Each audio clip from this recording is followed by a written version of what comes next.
ఓం శ్రీ శివాయ గురవే నమ. శ్రీ మహాగణాధిపతయ నమ. శ్రీమదాంధ్ర మహాభారతం కవిత్రయ విరచితం మౌసల పర్వం.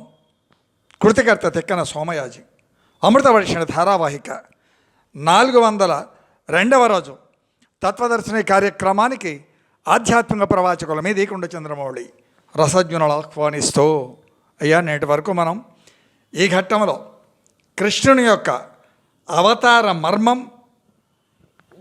పుత్రధర్మం, రాజ్యం యొక్క బాధ్యత, ఉత్తర క్రియలు, నిర్మమకారము, మమకారం లేకుండా ఉండటం, నిర్మమకారం, ఇవన్నీ కూడా మనం దర్శించుకున్నాం. అర్జునుడికి బాధ్యతలన్నీ కూడా అప్పగించాడు. అంటే కర్తవ్యబోధ ధ్వని. అంత అర్జునుడు ముందు మీరంతా కూడా ఇంద్రప్రస్థపురం చేరమన్నాడు. ధర్మరాజు కోరిక కూడా ఇదే అని చెప్పాడు. అదంతా మనం చెప్పుకున్నాం. సరే ద్వారక, ఈ స్త్రీలు అటు వెళతారు కానీ మనం ఇద్దరం కలిసి ఇప్పుడు కృష్ణుడి దగ్గరికి వెళదాం పదా, నాకు దారి చూపు అన్నాడు. ముందు అందరిని పిలిపించాడు. బ్రాహ్మణ క్షత్రియాది వర్ణాల వారంతా వచ్చారు. వారితో అర్జునుడు ఈ విధంగా అంటూ ఉన్నాడు. ఏమంటున్నాడండి? వననిధి నేటికి నేడవు దినంబున ఎప్పురముంచు దివుజులు గగనమ్మున నుండి చెప్పగా నే వినినది ఇది వెడల వలయు వేగమ మనకు. వననిధి నేటికి 7వ దినమున ఈ పురాన్ని ముంచుతుందని చెప్పగా నేను విన్నాను. స్వయంగా తన బాధ్యత స్వీకరిస్తూ ఉన్నాడు. వాస్తవానికి ఈయనకి చెప్పింది ఎవడు? వసుదేవుడు. అయ్యా 7 రోజులలో ఈ ద్వారక ముంచెత్తుందట, కృష్ణుడు చెప్పాడు, నీకు చెప్పమన్నాడు అని వివరం అంతా చెప్పాడు. ఇప్పుడు ఈయనేమంటున్నాడు విశ్లేషణగా? ద్వారకను కొన్ని రోజులలో సముద్రం ముంచుతుంది అని వసుదేవునికి చెప్పాడు. అప్పుడు అర్జునుడు విన్నాడు. ఆ భారాన్ని ఇప్పుడు తాను స్వీకరిస్తూ ఉన్నాడు. తానే విన్నాను అంటున్నాడు. అంటే వసుదేవుడు చెప్పినటువంటిది విని ఆ భారాన్ని స్వీకరించాడు. కృష్ణుడు చెప్పాడు వసుదేవునికి, ఆ వసుదేవుడు అర్జునుడికి చెప్పాడు. ఇప్పుడు స్వయంగా బాధ్యతలు అప్పచెప్తే తన మీద పూర్ణంగా వేసుకుంటూ ఉన్నాడు. ఇంద్రప్రస్థపురానికి వజ్రుడు అనే అతన్ని రాజుగా చేస్తాం. మీరంతా అతని పాలనలో ఉండవలయను. సామాగ్రానికి బండ్లకు ఎత్తండి. అన్నీ త్వరలో పనులన్నీ కూడా ముగించుకొని మన బాధ్యత ఈ స్త్రీ, వృద్ధ, బాలికలను ప్రయాణ సౌకర్యాలన్నీ కూడా ఏర్పాట్లు చేయించండి, వాహనాలు ముందుగా సిద్ధం చేయించండి అని ఆ రేయి శ్రీకృష్ణ ధ్యానంలో గడిపాడు అర్జునుడు. తెలతల వేగునప్పుడు వసుదేవుడు నిర్మల యోగనిష్ట మేనిలనిడి వర్ణనీయ గతికేగిన దత్సదనాంతరంబునం చలంగే అనేక రోదన విశేషము అవ్వసుదేవ వల్లభుల్ నలుగురు నిమ్మిగూడి మరణంబున్నకై కయిసేసిరత్తరిన్. తెలతల వేగునప్పుడు తెలతల పాడుతూ ఉంది. ఆ రాజు యొక్క 4 భార్యలు సహగమనానికి సిద్ధపడ్డారట. ఎవరు? వసుదేవుడు. అంటే మీకు అర్థమవుతుంది. అంటే వసుదేవుడు యోగనిష్టలో ఆ తెల్లవారుజామున దేహాన్ని వీడి తరలిపోయాడు. భార్యలను 4 కూడా సహగమనానికి వారు సిద్ధమయ్యారు. అంత అర్జునుడు వచ్చే ఏర్పాట్లన్నీ శాస్త్రానుసారంగా, ఇక మరో దారి లేదు కదా, నిర్వహింపజేయించాడు. సామవేద పారాయణం ఒక పక్క, శవయాత్ర సాగుతోంది. వసుదేవుని యొక్క శవం. వసుదేవుని యొక్క భార్యలు దేవకి, రోహిణి, భద్ర, మదిర, ఈ 4 కూడా వాళ్ళు కూడా బయలుదేరారు. జనుల రోదనలు, ఆహాకారాలు చిల్లరేకి సాగాయి. ఆ ఉద్యానవనంలో మంచి గంధపు చెక్కలు, అవురుగడ్డి, ఇతర కట్టెలు, వాటితో ఆ చితిని విధి విధానమును అనుసరించి పేర్పించి ఆ వసుదేవుని యొక్క పితృకార్యాన్ని అనగా ఆ దహన కాండను అర్జునుడు జరిపించాడు దగ్గరుండి. చితాగ్నిలో 4 రాణులు ప్రవేశించారు. మంటలు అతిశయించగా సామవేద మంత్రోచ్చారణ, జనుల యొక్క ఆహాకారాలు కలిసిపోతూ ఉన్నాయి. ఆపై వ్రజుడు మొదలగు మగవారంతా కూడా ఆ ఆడువారు వారికి జలతర్పణాలు ఇచ్చారు. అలాగే చనిపోయిన యదువీరులందరికీ కూడా అగ్ని సంస్కారం గావించి పవిత్రతను కలిగించాడు. వ్రజుడు నిర్వహింపజేయిస్తున్నది అర్జునుడు. తిలోదకాలు ఇప్పించాడు. అందరినీ తిరిగి ద్వారకకు పంపాడు. బహుశా కృష్ణుడు తపోవనాలకు వెళ్ళి ఉంటాడు కదా అని భావించి ఈ జరిగిన విషయాలన్నీ కూడా ఆయనకు తెలియజేద్దాం అనుకున్నాడు నరుడు. అంతలో గాంధారీదేవి కృష్ణుడికి ఇచ్చినటువంటి శాపం, ఎవ్వరూ లేని చోట దిక్కుమాలిన విధంగా చనిపోతా ఉంది శాపం. ఆ శాపం స్ఫురణకు రాగా మళ్ళీ కంగారు పడి తనను తను సంభాళించుకొని నిప్పుకు చెదలు అంటుతుందా అని సమాధానపడ్డాడు.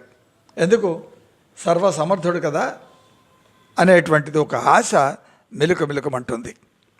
విశ్లేషణ: దేహదారికి దేహాన్ని విడటం సహజ ధర్మం. దానినే పాటించాడు కృష్ణుడు.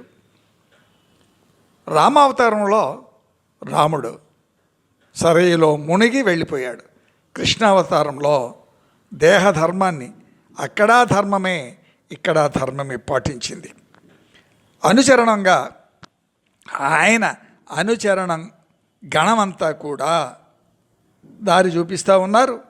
కృష్ణుడికై వెదుగులాట కొనసాగుతూ ఉంది. బయలుదేరాడు అర్జునుడు. కొన్ని రోజులు వెతకగా అడవిలో వారికి ఓ బోయవాడు తారసపడ్డాడంటే అన్ని రోజులు వెతుకుతూ ఉంటే ఎక్కడ శ్రీకృష్ణుడు జాడ వీళ్ళకి అందలేదు.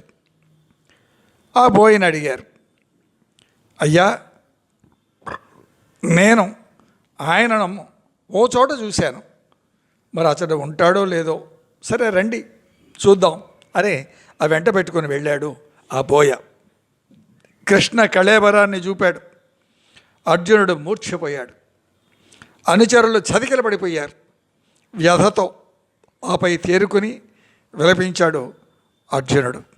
బ్రాహ్మణులంతా కూడా వెంట వచ్చారు కదా, ఓదార్చారు.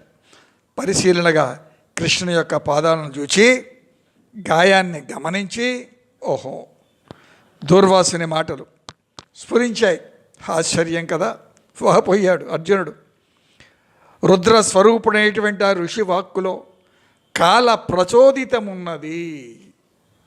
ఆశ్చర్యం.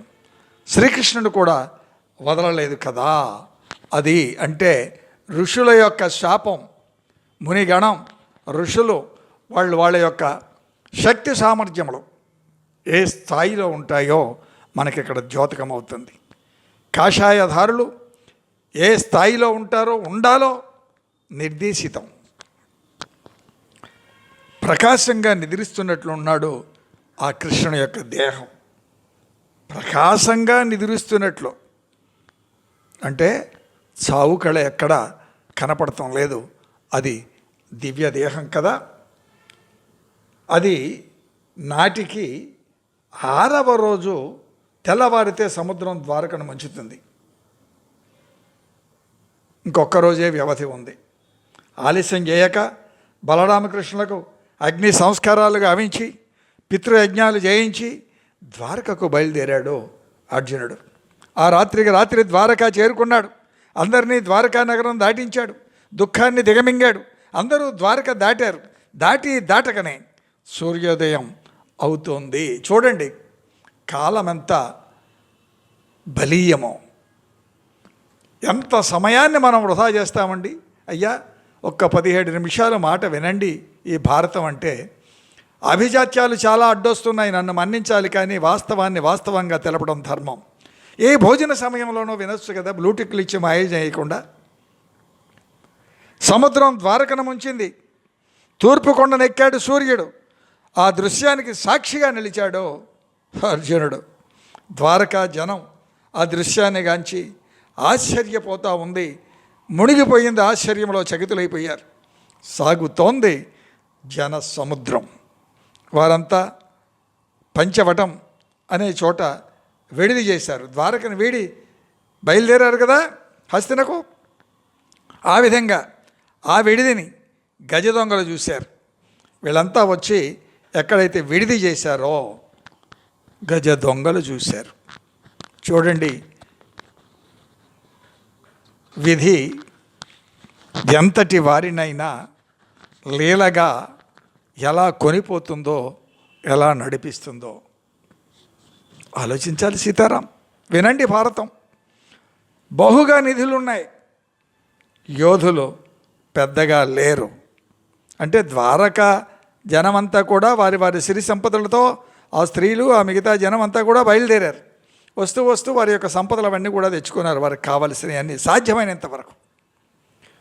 చూశారు దొంగలు, ఓహో ఇక్కడ సంపదలు బాగా ఉన్నాయి, అడ్డగించేవారు ఎవరు యావ వారిదండి.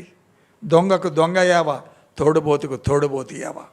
నేటి సమాజంలో కాళికామాత వెలసిల్లినటువంటి ప్రదేశంలో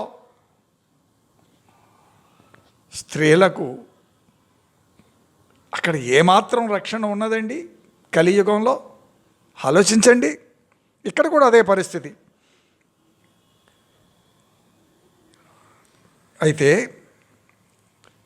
వీరా క్షుద్రులు, ఇక్కడికి వచ్చిన వాళ్ళు క్షుద్రులు.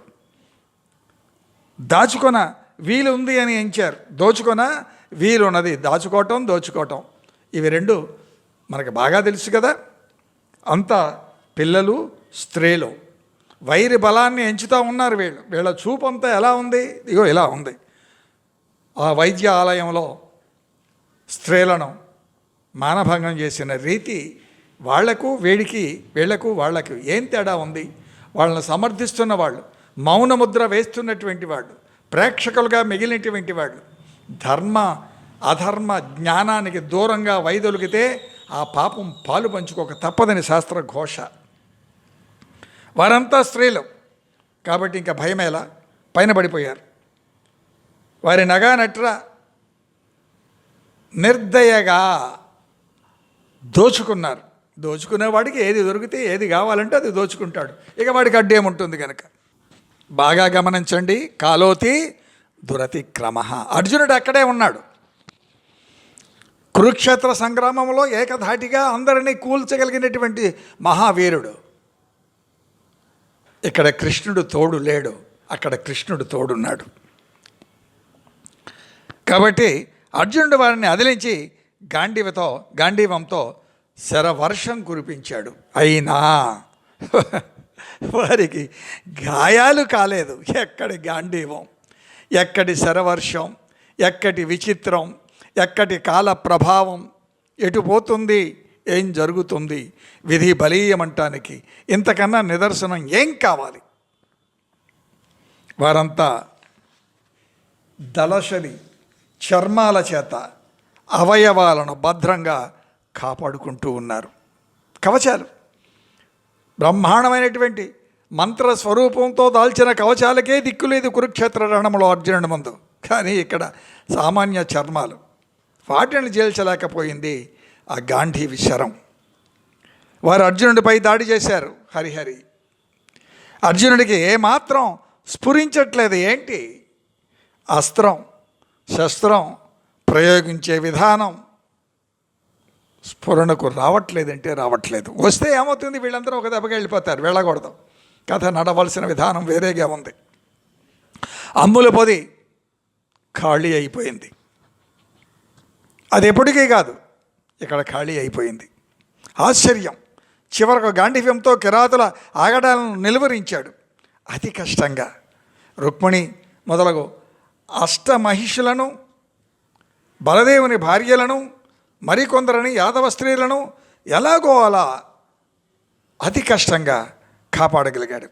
ఆ కిరాతకులు కొందరు స్త్రీలను, సంపదలను కొల్లగొట్టారు. ఇలా మిగిలిన వారిని కురుక్షేత్రం చేర్చాడు అర్జునుడు. ఆప్తులు చూడరాగా జరిగిన విధ్వంసం గురించి చెప్పాడు.